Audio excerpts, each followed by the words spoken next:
आगे बढ़ेंगे जहां आम आदमी पार्टी का पोस्टर वॉर लगातार जारी है। आम आदमी पार्टी ने विपक्षी दलों पर निशाना साधा और कहा कि एक तरफ निकम्मों की कतार, दूसरा अकेला खड़ा ईमानदार। रमेश बिधूड़ी पर भी साधा निशाना। बीजेपी का गालीबाज सीएम चेहरा, आम आदमी पार्टी ने कहा। तो बता दें आपको, दिल्ली में विधानसभा चुनाव हैं और आरोप प्रत्यारोप का जो दौर है वो लगातार चल रहा है। इसी के साथ ये तस्वीरें देखिए और इन तस्वीरों के माध्यम से आप अंदाजा लगा सकते हैं कि इस समय दिल्ली में पोस्टर वॉर चल रहा है, जहां एक तरफ आम आदमी पार्टी लगातार पोस्टर जारी कर रही है और बीजेपी पर निशाना साध रही है, तो वहीं बीजेपी भी लगातार पोस्टर जारी कर रही है और आम आदमी पार्टी पर लगातार निशाना साध रही है। तो यह आम आदमी पार्टी ने एक बार फिर से पोस्टर जारी किया है। बीजेपी का सीएम चेहरा गालीबाज, आम आदमी पार्टी ने इसमें लिखा हुआ है। दिल्ली में पोस्टर पॉलिटिक्स शुरू हो गई है और इसी पर ज्यादा जानकारी के लिए हमारे संवाददाता नमित त्यागी हमारे साथ जुड़ चुके हैं। नमित, अगर दिल्ली विधानसभा चुनाव की बात करें तो देखिए, आरोप प्रत्यारोप तो चलता ही है, बयानबाजी तो चलता ही है, लेकिन पोस्टर वॉर लगातार चल रहा है। क्या अधिक जानकारी सामने आ रही है?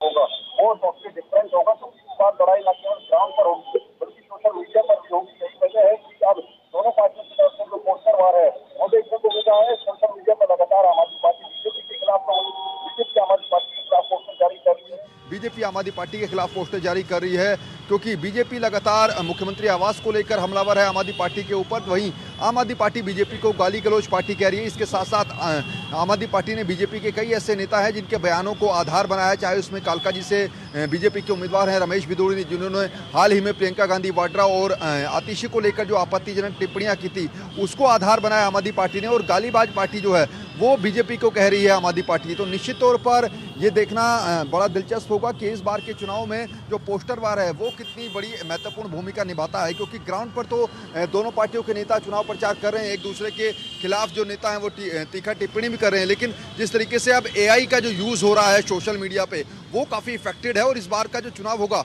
उसमें एआई और सोशल मीडिया पर जो पोस्टर वार चल रहा है इसका भी खासा असर देखने को मिलेगा।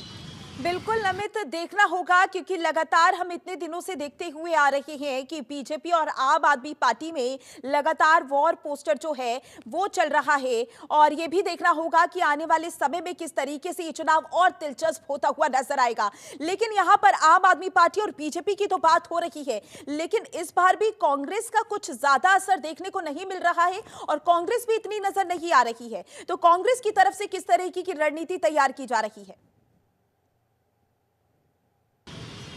देखिए, बिल्कुल कांग्रेस की तरफ से भले ही योजनाएं जो हैं वो जरूर चलाई जा रही हैं। दिल्ली के अंदर जो महिलाओं को 2500 रुपए देने की बात कही गई थी कांग्रेस की तरफ से भी, इसके साथ साथ दिल्ली के अंदर कांग्रेस 70 सीटों पर चुनाव लड़ रही है। हालांकि पिछले 10 साल से हमने देखा है कि कांग्रेस पार्टी वापसी की जो है वो कोशिश जरूर करती है दिल्ली के अंदर, लेकिन उसमें सफल नहीं हो पाती है। साल 2020 में हमने देखा कि जब लास्ट दिल्ली के विधानसभा के चुनाव हुए थे तो वहाँ पर कांग्रेस पार्टी 0 पर सिमट कर रह गई थी। इस बार हालांकि शुरुआत में खबरें आ रही थी कि क्या गठबंधन हो सकता है आम आदमी पार्टी और कांग्रेस का, लेकिन हरियाणा में कांग्रेस ने आम आदमी पार्टी से गठबंधन नहीं किया था और दिल्ली के अंदर सत्ताधारी पार्टी आम आदमी पार्टी ने ज्यादा इंटरेस्ट दिखाया नहीं कांग्रेस से गठबंधन में, लिहाजा कांग्रेस पार्टी अलग 70 सीटों पर चुनाव लड़ रही है। लेकिन इस बार कांग्रेस ने कुछ ऐसे कैंडिडेट हैं जो कि अलग अलग विधानसभाओं में काफी मजबूत उतारे हैं। चाहे हम कालका जी की बात करें, अलका लामा को कांग्रेस ने मैदान में उतारा है। वहीं नई दिल्ली विधानसभा सीट जहां से अरविंद केजरीवाल विधायक है वहां पर कांग्रेस ने शीला दीक्षित के, जो कि दिल्ली की पूर्व मुख्यमंत्री हैं शीला दीक्षित, उनके बेटे संदीप दीक्षित को नई दिल्ली विधानसभा से उतारा है। तो ऐसे में कई सीटें हैं जहां पर कांग्रेस पार्टी के कद्दावर नेता चुनाव के अंदर उतरे हैं, उम्मीदवार बने हैं।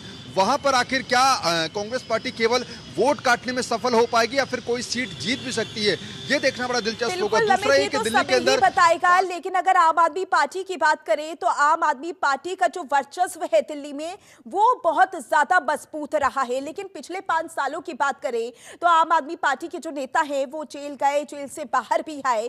तो क्या इसका असर भी दिल्ली विधानसभा चुनाव में देखने को मिलेगा?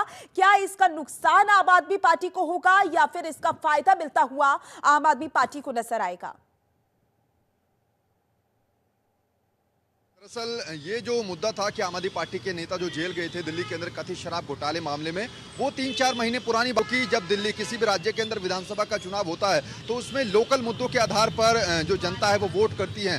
हाँ, ये जरूर है कि पिछले 1-1.5 साल में आम आदमी पार्टी के बड़े नेता जेल में गए और आम आदमी पार्टी के ऊपर उसका असर भी देखने को मिला। काफी डेंट आम आदमी पार्टी के ऊपर पड़ा, लेकिन उस डेंट को आम आदमी पार्टी के नेताओं ने पूरी तरीके से साफ कर लिया है। चाहे उसमें डिप्टी सीएम दिल्ली के जो पूर्व डिप्टी सीएम मनीष सिसोदिया, वो जब जेल से बाहर आए तो उन्होंने दिल्ली के अलग अलग विधानसभाओं में पद यात्रा की। उसके बाद अरविंद केजरीवाल जब जेल से बाहर आए तो उन्होंने लोगों के बीच में जाकर रोड शो किए, लोगों से जाकर वो मिले। तो कुल मिलाकर जो जहां तक मैंने समझा है कि दिल्ली के अंदर जो अरविंद केजरीवाल, संजय सिंह, मनीष सिसोदिया, ये लोग जो जेल गए थे, वो मुद्दा इतना ज्यादा तूल नहीं पकड़ेगा, क्योंकि वो पुरानी बात हो गई है। जो दिल्ली के लोग हैं वो दिल्ली के जो लोकल मुद्दे हैं, यानी कि किस विधायक ने कितना काम करा है और कौन आम आदमी पार्टी की सरकार ने कौन कौन सी योजनाएं पिछले 10 साल में वो लेकर आए हैं, उनके आधार पर दिल्ली की जनता वोट करेगी।